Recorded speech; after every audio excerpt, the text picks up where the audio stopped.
Am I clearly audible? So a very warm welcome to all the media representatives who have joined us today.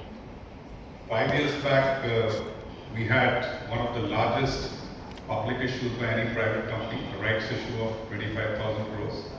And today we are again with you to launch an FPU, which I heard my banker friend saying is also the largest FPU in the country by a private entity. So great to be here, and I will take the next 25 minutes or so to explain you a bit about the India story, the India telecom story, the VIL story and the VIL strategy, and how this round of funding is going to help us move forward. So first, in terms of an overview, Vodafone Idea has a large pan-India network. It has got strong spectrum holdings. It has got about 439,000 broadband sites and about 298,000 kilometers of fiber. In terms of scale and reach, we have 215 million subscribers, 487,000 towns and villages where we have our distribution reach. And with our network, we cover 1.2 billion of our population. We also have advanced technology which is supporting a good customer experience, and for which we have received several recognitions and awards over the years.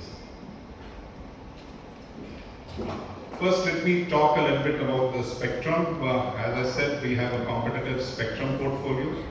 You could look at the spectrum portfolio through different cuts.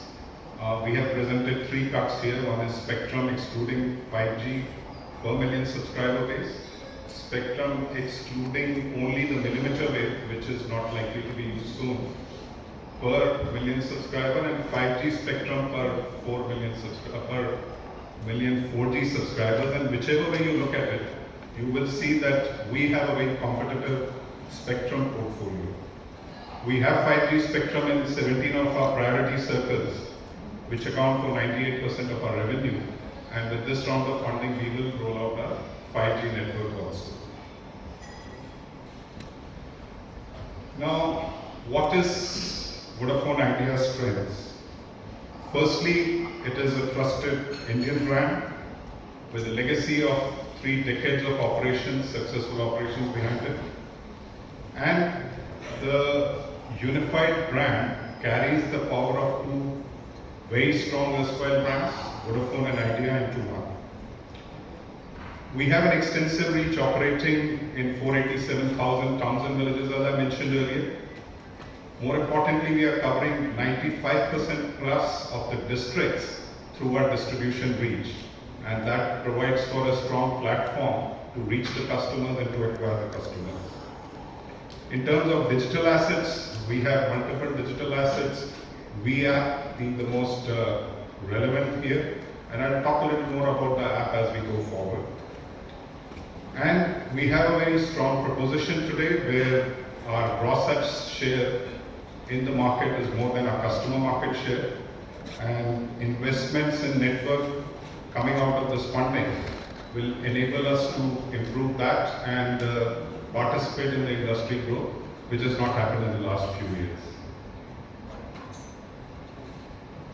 Before I get into the industry, let me talk about our strong parentage. VI has strong parentage of 2 promoters, Aditya Birla Group and Vodafone Group. They have invested significant capital into the company. If I were to take what has happened over the last 5 years, a total of about 30,000 crores of equity has been invested, out of which 23,000 crores has come from the promoters. And as you would have seen the announcement, the preferential issue of another 2,000 crores has been committed by the promoters, which is of course subject to shareholders' approval in the next month. In addition, Government of India is a large shareholder in the company. Current shareholding is at around 52%. You are all familiar with Aditya Birla Group. It is a global conglomerate which is having a presence across 40 countries. I believe everybody is familiar with Vodafone India, but many people may not know that Vodafone, as a telecom operator, is the largest pan-European and African telecom company. So now coming to the growth opportunities that exist for the Indian telecom. I'm not getting into the India growth story because I think all of you understand the India growth story more than I do. So I'll not talk about that so much. But if we look at the Indian telecom story, the country has a large and growing population, and ARPU, as we can see from this table, is one of the lowest in the world. If we look at a comparable economy like China, China is at $6.64 and India is at $2.08. So we are less than 1/3 of where China is today. So ARPU improvement is one of the main drivers of growth. What are the other major macro parameters which kind of provide a clear indication of the growth potential? One is that 4G penetration is still at 66% only, and this figure for China again is 116%. So a lot of penetration to happen on the 4G, and if we look at the overall telecom penetration itself, it is only at 83%. And there's a lot of runway left for this penetration of 83% to grow further. And what is important in the Indian context is that wireless broadband still remains the main source of broadband across the country. So we've seen that fiber to home has shown some growth, but essentially the broadband needs of the country are today being met by wireless broadband. So that will be an important factor of the growth of the sector going forward. Now, if we come to the digital India, we all know that the government in the country has a vision of digital India which should grow. A lot has happened over the last few years.